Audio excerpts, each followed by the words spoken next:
নমস্কার বন্ধুরা, তো আজকে একটা রেসিপি করব। সবারই জানা রেসিপিটা, তাও আমি দেখাচ্ছি। আমি এই যে পটলের খোসা আর হলো গিয়ে ঝিঙার খোসা আর ঝিঙার খোসা আর পটলের খোসা দিয়ে এটা ভর্তা করব। তো কিভাবে করি আপনারা পাশে থাকুন, দেখতে থাকুন। প্রথম হলো স্টেপটা, এটাকে ভালো করে ধুয়ে পরিষ্কার করে এবার নুন দিয়ে সেদ্ধ বসাচ্ছি। সেদ্ধ করে নিয়ে জলটা ছেঁকে তারপরে মিক্সিতে এটা পেস্ট করব। তারপরে পাশে থাকুন, আপনারা দেখতে থাকুন।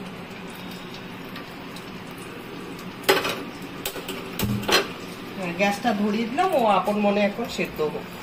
একদম যে গলিয়ে ফেলবো সেদ্ধ করে তা না, মানে সেদ্ধ হবে কিন্তু গোটা গোটাই থাকবে।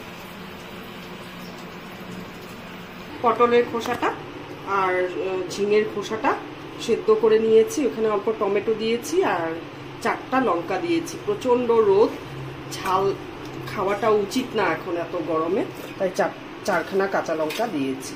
তো এবার এগুলো পেস্ট করে নিব। এখন আমি মিক্সিতে পেস্টটা করে নিই।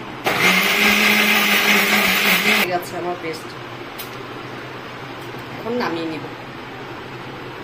গ্যাসটা ধরিয়ে নিচ্ছি।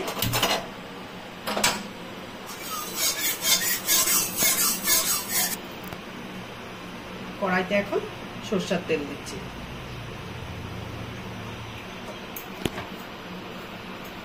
গরম হয়ে গেছে, এখন আমি একটা শুকনো লঙ্কা ফোড়নে দিচ্ছি। একটু কালো জিরা, সবাই দেয় না ভর্তাতে, আমি দেই, ভালো লাগে কালো জিরা স্মেলটা। একটু কালো জিরা দিচ্ছি।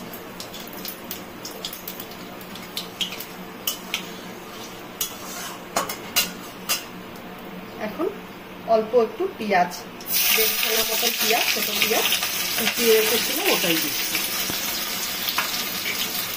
ভাজবো না, হালকা হালকা ভাজবো।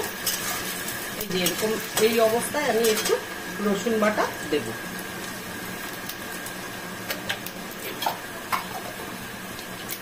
রসুন বাটাটা দিয়ে একটু নাড়াচাড়া করবো।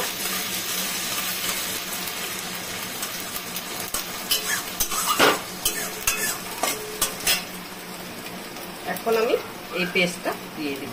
এই পেস্টটা কিন্তু একদম যে মানে প্লেন পেস্ট করেছি তা না, একটু একটু দানা দানা হালকা হালকা থাকবে।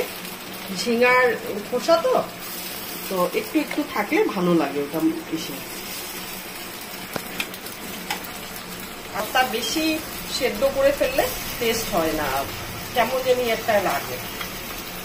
তা আমাদের রেসিপিগুলো কেমন হচ্ছে আপনারা জানাবেন আমাকে। নিত্য নতুন চেষ্টা করব রেসিপি দেওয়ার।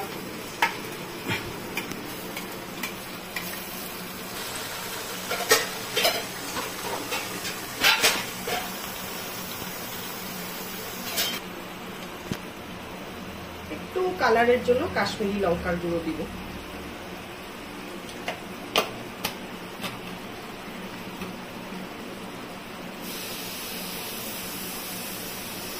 একটু হলুদ দেব।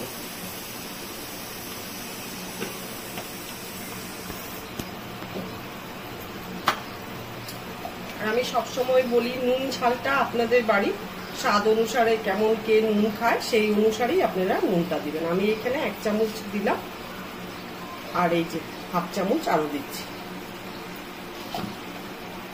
ঝালটাও তাই সেম, আপনাদের বাড়িতে যেরকম ঝাল খান আপনারা সেই পরিমাণে ঝাল দিবেন, আর নুনটাও সেম।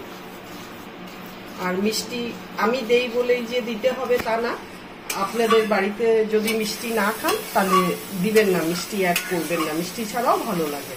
আমাদের একটা ধাস্তস্ত হয়ে গেছে, আমাদের বাড়ির লোকেরা ওইভাবে, বড়রা, মা, ঠাকুমা, পিসি সবাই ওইভাবে করতো। করে খেয়ে খেয়ে ওই রান্নাগুলো মুখে বসে গেছে। এখন মনে হয় চিনি না দিলে ভালো লাগে না।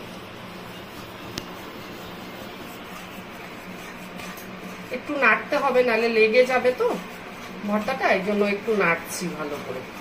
আর ফুটে ফুটে উঠে পুরা, এই যে এইভাবে ফুটে ফুটে উঠবে। আর গ্যাসটা কমানো আছে, একদম সিম করা আছে। আমার ভর্তাটা প্রায় 50% হয়ে এসছে। এখন একটু চিনি অ্যাড করব, আর একটু শুকাতে লাগবে। 1/2 চামচ চিনি দিলাম।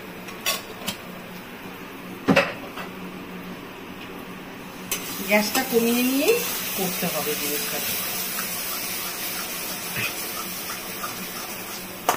আরো অনেকটা শুকাবে, শুকিয়ে যখন একদম একটা ইসে হবে, গোল ধরনের একটা আকার চলে আসবে, তখন গিয়ে নামাবো।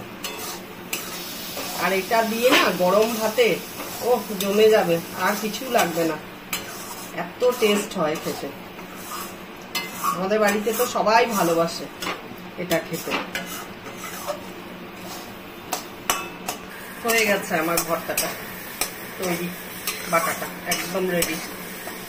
এই যে এইভাবে যখন হয়ে যাবে, একদম জলটা টেনে শুকিয়ে যাবে, একদম এরকম দলার মতন হয়ে যাবে, সুন্দর একটা গোল হয়ে যাচ্ছে, তখন আপনারা নামিয়ে ফেলবেন আর গরম গরম ভাতে পরিবেশন করবেন।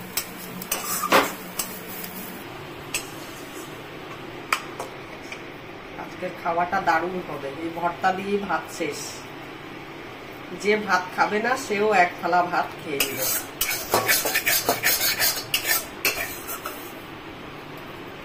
মুখেও দারুণ একটা স্বাদ আনে। যাদের সর্দি কাশি হয়, এরকম একটা বাটা হলে পরে আর কিছু লাগে না। আজকের জন্য ভিডিওটা এখানেই শেষ। আবার একটা ভিডিও নিয়ে আগামীকাল আসবো। যদি ভালো লেগে থাকে তাহলে আমাকে কমেন্ট করে, আপনারা করে খেয়ে আমাকে কমেন্ট করে জানাবেন।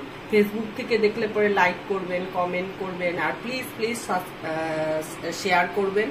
আর ইউটিউব থেকে দেখলে পরে সাবস্ক্রাইব করবেন, পাশে দেওয়া বেল আইকনটা প্রেস করবেন। তো আজকের জন্য এখানেই টাটা।